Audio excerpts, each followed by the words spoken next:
Hello, what is up everybody? We are back here with another patch note review. Today is for the Wild Rift patch notes 2.2. Big update coming. Obviously the massive thing is the release of Wild Rift in the Americas. So finally, you know, any of my North American or South American followers can finally partake in some great battles on the Rift. We have a monstrous patch bringing a horde of champs, changes, and choices.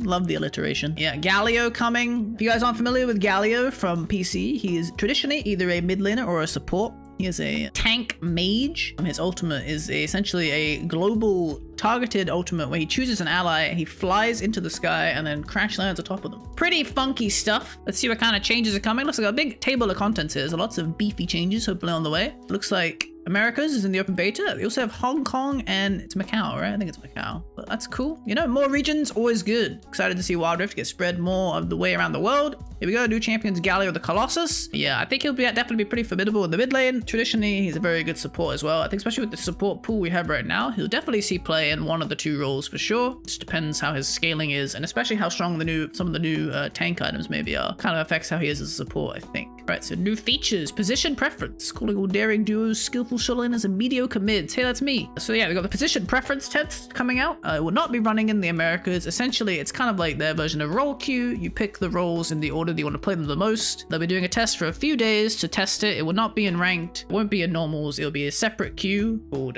position lab, like it says here, I think. And then basically once a day, they'll also give you a blue mote reward for participating in the test. So if you're on Europe or Southeast Asia servers, I would say we should probably all just try and give it a go. Just give them as much data as possible.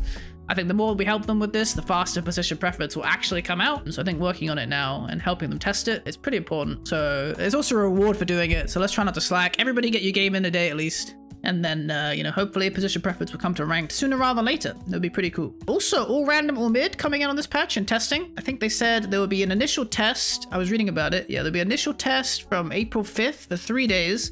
Check that everything works, and if it's all fine, it will come out on April 15th. So on the 5th, you can expect ARAM to be coming. They said here somewhere that some stuff are not fully supported. Runes, items, loadouts have not been finalized yet for Wild Rift for ARAM. So I don't know if that means that runes don't work in ARAM or something. I'm not sure, but that's the only thing I can think of is that runes are broken there for some reason. Maybe you'll just get like a default set. But either way, ARAM always fun. Be cool to have it in Wild Rift as well. Much shorter game mode if you're not familiar with this as well. It's essentially a mode where you all play on one lane. It's a different map than traditional Wild Rift. So one lane map, 5v5. Everybody gets a random champ and you just push down the lane and fight each other. It's pretty fun. I think you normally start from level 3, but you know, it's a pretty fun game mode. Much shorter paced. Much faster. Pretty good to get some champion familiarity and stuff. Like if you are new to Wild Rift, this is a really good way to like jump in quickly and kind of like get a feel how champions work and like looking at some team fights and stuff. But you know, pretty cool. Ranked Season 2, here we go. Wild Rift's first ranked season is coming to a close, but don't worry, the fires of competition will burn fiercely once more. Season 2 begins April 2nd. So yeah, we already do this if you checked in game. It says how much you have left. It looks like the skin is Glorious Jinx. I think this is a really cool choice because I think Jinx was quite a staple of this first season.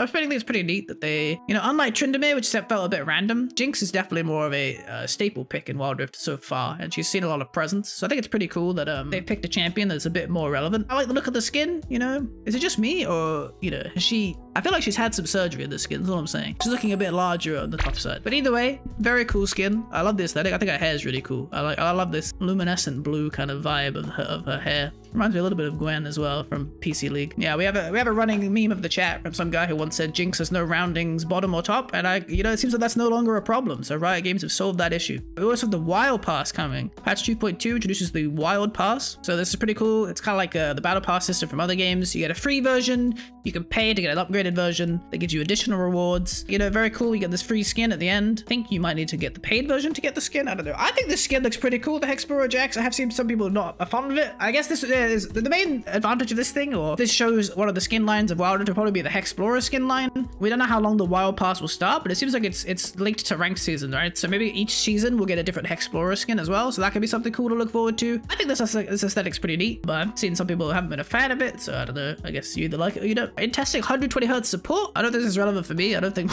my phone as an iPhone can hit 120, but I think for mainly Android players, you can now get 120 Hz. That's pretty cool. Maybe it'll not be an option in game and I could try it. I don't know. But either way, this used to be a function and then they removed it because people were doing it with kind of like a back end way. But it looks like it's making a return. I think it's cool they're adding more support for devices that can handle it. There's also new language support for Brazilian, Portuguese, Latin American Spanish, and Arabic. Neat. Right, items. New items are on the way, including Moonplate, Force of Nature, and Frozen Heart. These are all PC items that are making a move into the game. Got the skins here. Corki. This one's gonna be sick. Big fan of Debonair Galio. What's the other Galio? Infernal? Yeah, these two are pretty cool. Tragic we didn't get Birdio, especially if he's coming on 1st of April. You'd think we'd get the Birdio release. That just fits, you know?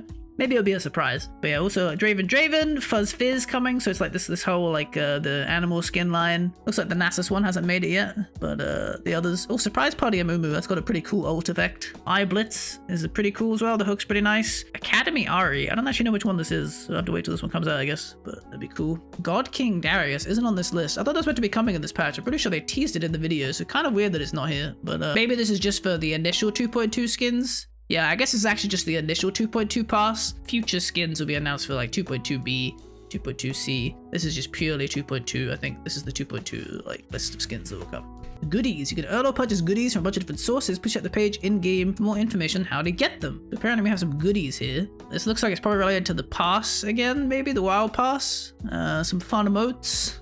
Looks like a new border, a new recall. That recall looks pretty nice. I like the effect on the middle. Kind of like I like the project recall that came out recently because it has like an additional effect, you know, that the project symbol appears above you, and I think that's pretty neat. But I like these recalls with additional effects. I think custom recalls in general are a really cool feature of this game. We also some new baubles here. And they're bringing back Shisa. I see there in the emotes. I remember him from TFT way back when. Wild Rift Journey. So this is for Americas, I believe. This is the Americas event that will help you catch up with players around the world, essentially. Obviously, the Americas have started quite a bit later than other regions, so this is giving American players a chance to catch up and pick up heroes and stuff quickly. Obviously, really nice for, I guess, competitive players who want to make sure that they're ready to play ranked and kind of get dip their toes into the competitive kind of like side of Wild Rift as soon as possible. This gives you a good opportunity to catch up, get your champions, get into the game ASAP. And the position lab event as well, I guess this is the way they'll all do blue motes. And like I think everybody should make sure they try and play one position lab test a day so we can all make sure that we give Riot as much data as possible, because we all want Roku to come as soon as they possibly can. And maybe if we give them more data, they can get it rolling out sooner for ranked and normals and stuff like that. So everybody do your daily test, right? You get a reward for it. Come on. Alistar nerfs. I don't know what year it is. I think I've been playing against Alistar for about 20 years of my life at this point, where he's been just busted. Also, he does a little bit of base health, makes him a little bit weaker in the lane phase. They're actually nerfing the knockup radius of his pulverize, which is quite interesting. He definitely, you know, it is pretty large. He's getting a lot of big combos almost every game that you see him. They're also bringing down the damage of his pulverize a little bit. Honestly, I think these changes, maybe the knockup radius is more noticeable than I imagined, but they don't really seem like that big a deal to me. Losing some base health is okay, I guess, but I really would have liked to see enough to his ultimate damage reduction. I think everybody's familiar at this point with Alistar's just diving towers at level 5 onwards and just having insane amounts of damage reduction as soon as they press their ult. He essentially just becomes completely unkillable unless you have true damage. Maybe they like that niche and they'd rather add more sources of true damage as like counters to Alistar, but at least with the current champion pool, it feels very, very overwhelming. There's just no way to get through his ultimate when he has it active. So I would have liked to see maybe a little bit of knock to that, 5-10% knocked off his damage reduction maybe, so he was a little bit more killable, but overall, maybe these changes will have a bigger impact than we can first imagine. 40 base health is like nothing to sneeze at. It's quite significant in the early game. So yeah, maybe these will hit him enough. Maybe this knockup radius impact will make it feel a bit worse. We'll see less of these like big 3-4 man combos in teamfights without really trying. But overall, I think he'll still probably be fine, not too much weaker.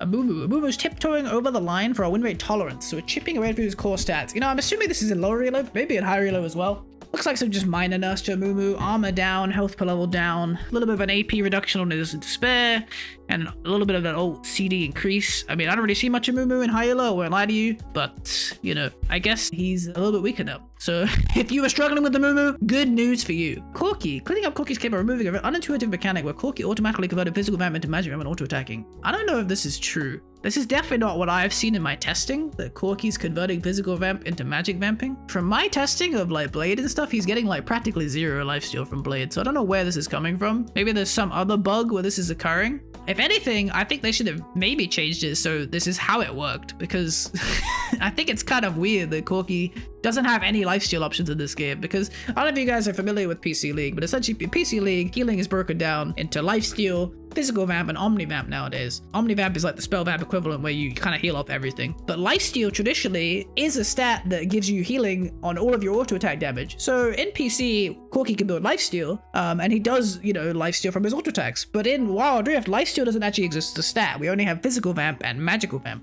So at least from my testing, Corki wasn't healing from physical vamp basically at all, because Corki's passive converts his attacks into 20% physical damage and 80% magical damage, meaning the physical vamp should have very low value for him. But traditionally, you know, in PC, he can buy these things like, you know, I guess he could buy like Blade of the Ruined King, for example, because Blade of the Ruined King, I think, still has lifesteal on it, which means that he would get full value from that stat for healing on his autos. That is an option. Wild Rift, it makes Corki's optimization a little bit awkward. I definitely, yeah, I'm really confused about this change because from my testing, he's not healing at all from physical vamp. And I think everybody building physical vamp in the pro scene is pretty funny because it doesn't actually do anything. But I don't know, maybe there's some scenario that's making it work this way, but I don't know. I think, if anything, I think it should work the way that they're describing here, honestly, just because lifesteal doesn't exist as a stat. So it just means that Corki has no real options to get sustain outside of buying the gluttonous boots, which give him spell vamp, because there's no way you're building spell vamp on Corki. Like, the only real source is gunblade, and it's not like you're gonna build gunblade on Corki. It's just useless. I don't know. I honestly would rather see them make this mechanic how it works, just so he can more consistently buy lifesteal and build options like Blade of the Ruined King and Bloodthirster, and it's not just useless. Darius, sometimes takes a tactical genius to break a fortress and obtain it even harder. Darius is now unstoppable during Noxian Guillotine. So actually not that big a buff. We all saw that Darius was getting buffed and we were kind of like, Monk S. I guess it is a buff, but I think the amount of scenarios where he was getting knocked out of his ultimate were probably quite thin. Maybe it will be relevant sometimes. There would definitely be windows where he maybe wouldn't have got the ult off that now he will get it off, but I don't think generally his ult was getting cancelled. It's a very, very tight window to cancel it regardless. So I think if it was happening, it's probably happening accidentally. So there's definitely a quality of life buff, but I don't think this will shift Darius too much. Dr. Mundo. Mundo's jungle presence is creeping into OP territory. Not according to me, but hey, what do I know? Some Mundo nerfs here. I guess he's just got, again, this feels like a kind of low elo weight change, like in lower level play. Maybe his win rate's a bit too high. Maybe he's just like niching it out in high elo because he doesn't have many games, but I definitely feel like his pick rate is really low, at least in like challenger and stuff. So I haven't seen much Mundo at all. Kind of weird to see him get nerfed. Jhin, same thing with Jhin really. Turning down some of Jin's PvE power to keep from lane bullying through tempo as opposed to finding good trades with his champ opponents. So his traps now do less damage to minions. I feel like this is a change that would have made more sense in the past where Jhin was better. I think Jhin right now, this is pretty much one of the only things he has going for him most of the game is that he has very strong lane presence. So it's kind of weird to see it get knocked now when I don't feel like the champion is as relevant as he was before. It's weird that this is nerfed like after his era of greatness, you know, but you could see this from an angle of like they're lowering the damage of his traps and his early stability, and then in the future this means they can buff him in other ways to make him more relevant again. But overall, not really sure about the timing of this nerf. I guess his numbers are still just too high, but you know, just seems weirdly timed to me. Orianna nerfs. Again, what year is it? Like this is like Alistar level of strong. She's literally been good since the game's inception in Europe at the very least. So we got a little bit of base health going down. Command attacks cooldown is going up, especially in the early game. 6 to 7.5 is very, very relevant for Orianna. It's a big hit to her lane phase and makes her a lot weaker. Also losing 10 base damage at all ranks. Quite significant ratios going down as well. Oh, they lowered the damage of her shield, which is a weird change. But I mean, I guess it's just, again, making her lane phase a little bit weaker without affecting dissonance. I think maybe it's kind of a clever way to do it, honestly. I mean, this is something I'll traditionally do on Orianna. And you want to do is position the ball between you and your enemy so you can pull the ball through them as you shield yourself in the trade. So I guess just a little bit of knock to the base damage there. Basically just pulling a little bit of base damage out of her early trading. Definitely make her quite a bit weaker in lane phase. I think 6 to 7.5 is the biggest nerf here. You'll definitely feel this a lot. Anybody that was maxing dissonance before, you definitely want to max command attack now, because I think the cooldown would be too long otherwise. But if you're maxing dissonance, I don't know why. But either way, if you were maxing dissonance, you should definitely max command attack with the new cooldown scaling. Big hit to Orianna here, honestly, at least for her early game. And I think that's generally a lot of what she has going for her. I think we might see her disappear from the meta a little bit, because Ziggs is in a much stronger spot right now. And yeah, I just don't really see a reason why she would still be picked as much. She was already kind of faltering a little bit, honestly, in terms of competitive meta, especially. She was definitely being prioritized a little bit less, but I think this would definitely be the significant hit people have been waiting for. Pantheon, bringing back the aspect of war in line with his lead PC counterpart. You know, this change really annoys me because I just don't understand why this happened. Why did they release him in one way and then change it straight afterwards? This is so weird to me that we had this Pantheon for like a few weeks and then they're like, lol, just kidding, we actually wanted to release it like it wasn't PC. I don't know why they felt the need to do this. Seems strange that they released it one way and they immediately change it. It's kind of annoying, because especially because I was kind of getting used to like Pantheon as he is right now. It's just kind of irritating to just be like, lol, just kidding, we're not releasing it that way. It's not that big a deal, I guess, but I don't understand why these changes feel like nerfs. Like, no longer slows, no longer has extended duration. He now gains 60% movement speed for 1.5 seconds when slamming shield on the enhanced Mortal Will. I guess that's kind of cool, but I mean, I guess these were nerfs that PC Pantheon got eventually, right? So they're lining it up to be the same, but why did they release it in the way they did then? It just feels really annoying. Big fan of this change. I definitely have a lot of situations where I have empowered shield vault and I don't get the autos off because I end up canceling it, or they move out of vision or something and it ends up breaking it and you don't get the empowered attacks. So making them uninterruptible will actually make them a lot more consistent in terms of trading, because I've definitely had times where I've lost a trade because my empowered shield vault didn't go off properly. But this change is cool. The spear now slows and it deals common spears damage in a small area. There's actually a pretty big usage buff, I think. Aiming the ult a little bit better will now give you more damage and it gives you a slow, which gets your engage get off a lot more consistently. 50% for 2 seconds is really big. Like, I think you'll definitely feel this. So I think this is a cool change. I do like this one. But I mean, outside of that, I don't know. It's just kind of frustrating for me that they released it in one way, which was different from PC, and then they were like, lol, just kidding. I would have rather just to see than him release this way in the first place, you know, so I wasn't getting used to the other one. I would definitely miss the slow on Comet Spear, to be honest. I didn't know that was gone from PC, but feels pretty significant in this game and one of his main strong tools. It's kind of a shame to see that go. Teemo's in a pretty healthy spot in high level play, but overperforming at lower ranks, reducing his snap escape potential, which we think is relied on more by players who need to use it to recover being out of position. Camouflage channel time. Okay, so it takes a little bit longer for him to stealth up. Not really a big deal. As they say, Teemo not really in high alert, so there's one guy who's been maining Teemo in high alert and he's smurfing. I can't remember his name on the top of my head. That guy's clean. I haven't seen much Teemo outside of that, so don't think this will change much considering he's getting enough. Alright, gameplay changes, new items. Pretty hype. Definitely looking for some new tank items to help make tanks a little bit more bulky. I see people concerned about getting a tank meta, but honestly, I would love a tank meta at this point, to be honest. It feels like we've been playing this one-shot meta the whole time. Giving, like, team compositions an option to play something more bulky and actually have like an extended team fight instead of just an everybody gets one shot kind of style like we have right now would probably be a little bit more enjoyable, you know, the kind of slow, give more options to the game of like you can have a bulky frontline and they can actually stay alive, you know. So maybe these item changes will help make that a reality. Even if it's overbearing, at least for a few weeks having a slightly different meta might be fun, because I feel like we've been playing the same kind of one-shot style the whole time. Force of Nature replacing Adaptive Helm is the go-to magic resistance item for those pesky mages who won't leave you alone. This is the same change they did on PC. It's kind of a shame because I like Adaptive Helm, but they said it was like too specific, of like it was either too good or it didn't feel good to build at all. I think when they initially removed Adaptive Helm, like against some champions it was just completely shutting them down, and then against other champions you would just never want Adaptive Helm because like it just doesn't feel like a good choice. You just only build it because it has MR. So they're basically just replacing it with a less, I guess, feast or famine choice where you're not getting insane value and you're not getting like low value. You're just kind of consistently getting good value against magic damage across the board. So 350 HP, 45 magic resistance, 5% move speed. Taking ability damage grants you 6 bonus movement speed and 6 bonus magic resistance in 5 seconds, stacking up to 5 times for a maximum of 30. Each unique ability gives 1 stack. So yeah, just a nice little item. You know, it gives you a little bit of magic resistance, a little bit of health, gives you some move speed, lets you kind of walk around, tank a bit more, pressure backline more. I think you'll, you know, feel like a good consistent choice against magic damage. Frozen Heart. Use Frozen Heart's aura to reduce nearby enemies' attack speed, defend your team. I thought they removed this item, to be honest. Maybe they didn't. I don't know.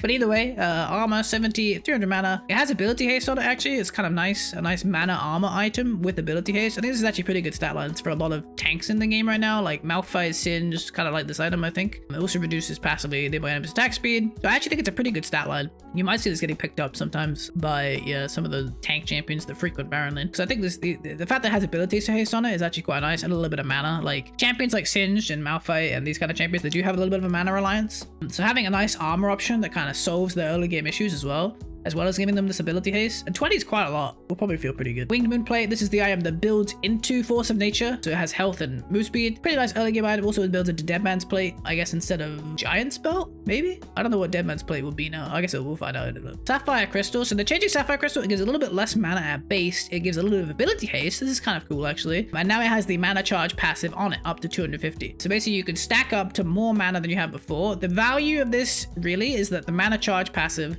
carries on. So if you upgrade Sapphire Crystal to Tear of the Goddess, you keep that additional 250 mana. So it's basically a way to like start with Sapphire Crystal if you want to be a little bit greedier. You don't want to go for like Amp Tome or something if you're building an Archangel, or you don't want to start Longsword. It just gives you an option to like help soothe some early mana issues. Maybe it has a little bit of ability haste on it to make it a little bit of a more reasonable choice, you know, if you want some early game cooldown reduction or something like maybe Ezreal or Orianna, like you can get a little bit of value, have a little bit of cooldown reduction early. You know, it's just a different opening choice if you want to make it, but the value is that it kind of like gives you this scaling buff where once you upgrade it to the tier, you keep that value or that mana that you were already stacking, and you don't have to worry as much about rushing the tier or anything necessarily if you want to delay it a bit. They also gave 10 ability haste to Tear of the Goddess, a little bit of a significant buff, I'd say, honestly.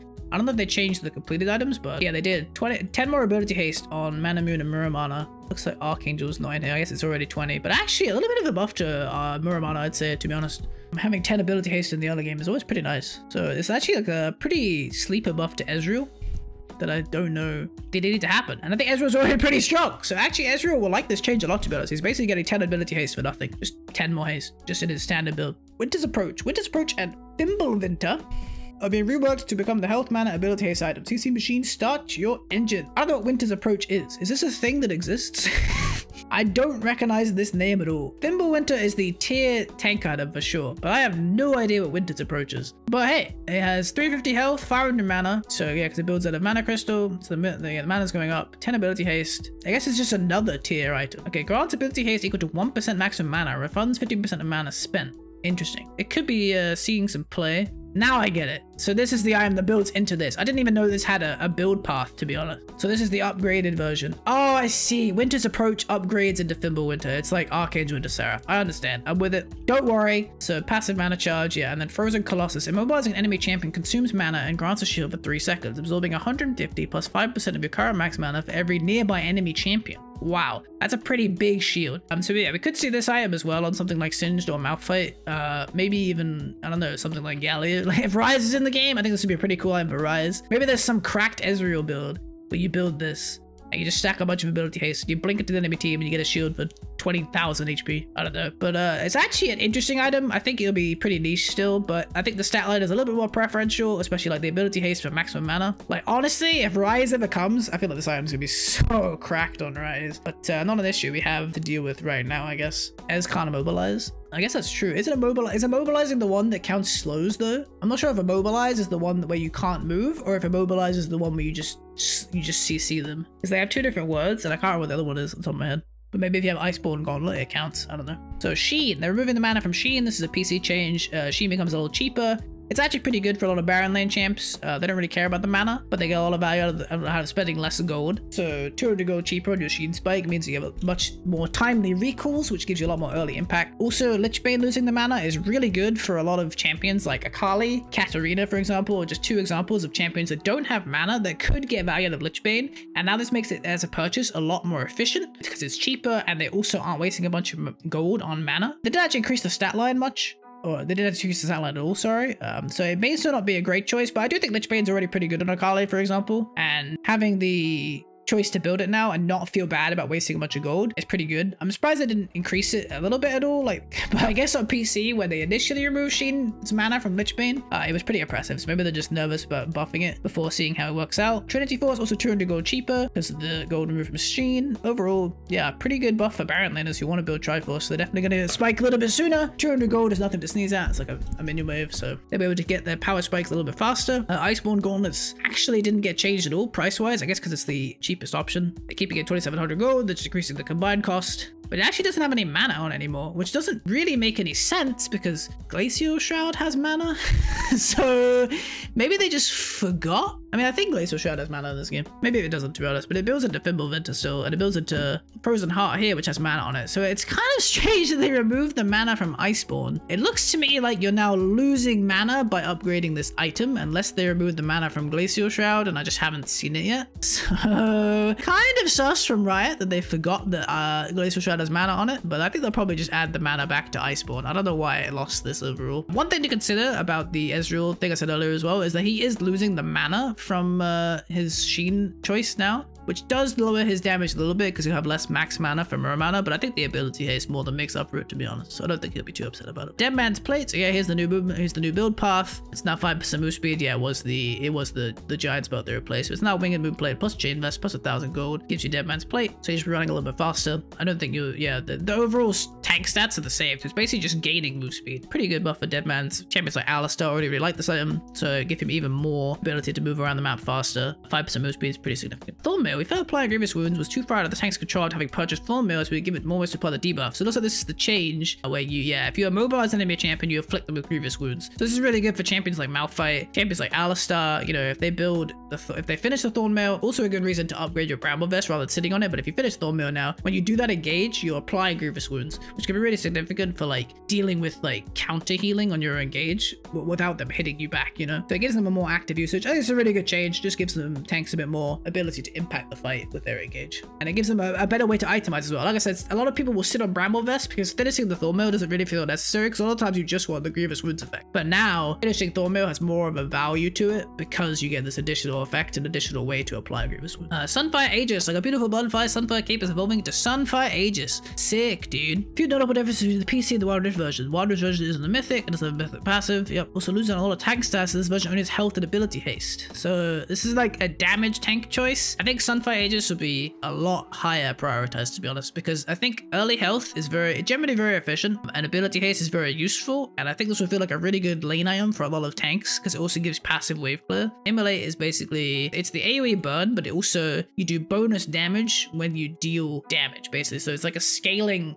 burn where it gets stronger and stronger the longer you're in the fight. So it really rewards that kind of like tank playstyle of staying in and wasting a lot of time. And then at max Immolate stacks, which is 6 stacks, so 6 seconds of being in damage basically, because it procs every second. So if you're in a fight for 6 seconds, your attacks will burn enemies around you for immolate damage over 3 seconds. 100% bonus damage to minions, 100% damage to minions and monsters. But yeah, basically it's gonna be a really good early brawling item for tanks. Give them all a lane value, give them all this like space to fight these bruisers in the early game, which will probably make them a bit more relevant. So I think we'll probably see this item a lot unless it's really undertuned. But reading the stats and the damage numbers here, it seems like it's a really solid item for tanks to choose. So it definitely make them a lot more relevant in the early game and just as a damage threat in general. A Mortal Reminder, combined cost going up 300 gold. This will probably just kill this weird meta of rushing Mortal Reminder first dragon. I don't really like this build anyway, but a lot of people seem to do it. But one of the main advantages I think is that you can finish it by first dragon 100% consistently basically, but now it's a lot tighter if it's 2950G. So I think you'll probably just build stronger early game items in general rather than rushing Mortal Reminder. Brandwin's Omen getting 5 more armor, Warmonk's armor getting 50 HP. So just some buffs to like tank items across the board. But all these little buffs add up, if you're building multiples of these items, you're getting kind of these stacking buffs all around. We might definitely see stronger tank builds for sure, but I think it's a good change because I think tanks have felt really weak the entire game. It's lifespan basically, so it'd be cool to see if tanks be a bit more relevant. And yeah, adaptive helm removed and replaced with Force of Nature. Systems attack speed. We're changing the way champions play with higher attack speed. Previously, champs who stack a bunch of attack speed items have less attack frame reduction, which makes kiting and chasing a bit too reliable. We expect marksmen to feel the highest impact here, so we're monitoring this adjustment closely. They didn't talk about this, they were nerfing marksmen. Attack speed's effect ratio on attacks wind up time 100% to 50%. So basically, this is like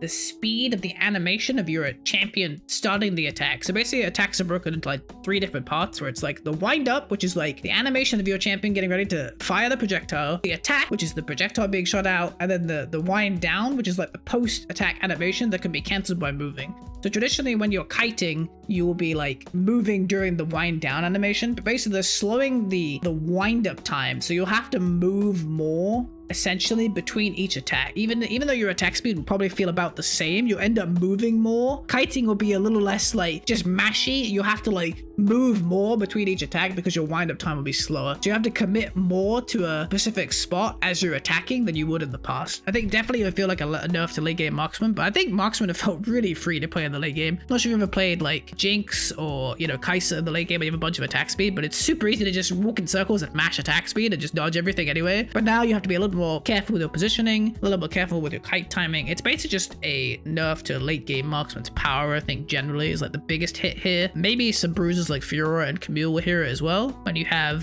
stuff like Trinity and Blade of the Rude King and Qual of attack speeds, maybe you'll feel it as well. But overall, it's just I think the biggest hit they're going for here is on marksmen's, where late game marksmen's are just like literally hitting super free and kiting easily without any skill involved at all, and it's just gonna be a little bit more difficult now. Summoner spells, Ghost. Ghost has seen little use. We're adjusting it to be similar to Lee's PC version. Getting a takedown, refreshes its effect, a bit like Jinx's. Get excited. So duration's going up, the top speed's lowered a bit. But every time you get a kill or an assist, you increase the duration by 6 seconds. So it basically like resets the Ghost almost. What this means is like, I think when this happened to PC, certain champions like Twisted Fates are taking it a bit more often because it became a little bit more good as a secondary choice. Not replacing Flash obviously, but like Flash Ghost gave them a lot of utility. So we might see some mages taking Ghost in the mid lane, just kind of giving themselves a little bit more space. It's really good in teamfights to have like this really long duration Ghost that just gives you so much space. Like on something like TF or Orianna where you want to kite a lot, you can actually get a lot of value out of Ghost, especially if you're getting the resets for it. And the move speed can be really, really relevant against like certain matchups. We also might see this on like Darius and Singed. Singed primarily uses it over Flash, but Darius would use Flash Ghost quite a lot. Not that very strange build at all, very common on PC. So we could definitely see Darius taking it more often now there's the buffed Ghost. I think this will just bring it to play a little bit more. Ignite. Scaling back Ignite's cast range and killing people actually requires a bit more forethought. Opponents feel like they actually had a chance to do something before catching fire. It's a pretty interesting change. Honestly, I'm surprised they're hitting Ignite before they hit Barrier. I think Barrier has been a lot more present in the meta for the past couple months than Ignite has. But I guess, you know, hitting Ignite and lowering the range, so you have to be a bit more committal if you want to use it. You know, it doesn't seem like a bad change to me. It feels like it's pretty short, so maybe this will push some mages out of taking it. But, you know, the thing about this change is it just feels like it's going to make even more people take Barrier, you know, because now you have to be really close. If you're not like a melee assassin, you don't really want to run Ignite at all now. Like, I think some of the mages that come to mind for actually wanting to run Ignite is like Twisted Fate, for example, but now he might not even want to run this because it's such a short range. I mean, it doesn't really fit his playstyle anymore. So I guess maybe we'll just see even more Barrier in the meta, which I'm sure we're all very excited about. Communications is social, added 3 new pings, easier team coordination. Enemy has vision here, group, and enemy missing. So these are all pretty good actually. I kind of like group. I didn't know that was an option. Enemy missing especially. You can already do this, but you'll be able to do it much faster. So that's pretty cool. Looks like there is no question mark. We're having Helmet Bro instead. Tragic, because, you know, everybody loves the question mark picking their teammates when they make a mistake. Sadly, not an option in Wild Rift. We're all very upset about that. You'll soon occasionally receive emails of a player you reported was penalized for their in-game behavior. This is always pretty cool because it feels good to know that your reports mean something, which a lot of people feel that they don't right now. It'd be cool if this comes in and also Riot do something about reports, because by their power combined, we can have a much better game experience. You can now equip the same emote in multiple auto-fire slots because there's never a bad time to spam the Galaxy Brain power. This is a pretty cool change. Because yeah, you have like the automatic emotes for like start, ace, and finishing the game, but you couldn't have the same emote in multiple slots, so now you can if you like one emote the most. Social. Game invites, invite notifications no longer a giant full screen takeover, now a smaller friendly notification that won't block your interaction with the client. Nice, dude. I hate this. Everybody's really spamming me for invites because I'm just so popular. But now I'll be able to like deal with that much easier, you know, mentally. Improve visuals for when you invite friends. You can now share your achievements to Facebook. Finally, my grandmother can see me get Challenger, just like I've always dreamed. End of game screen. If you stay for a while on the end of game screen, your friend's ready to go again. The game will give you a friendly nudge. Add an indicator to indicate which players are marked as AFK. Okay, interesting.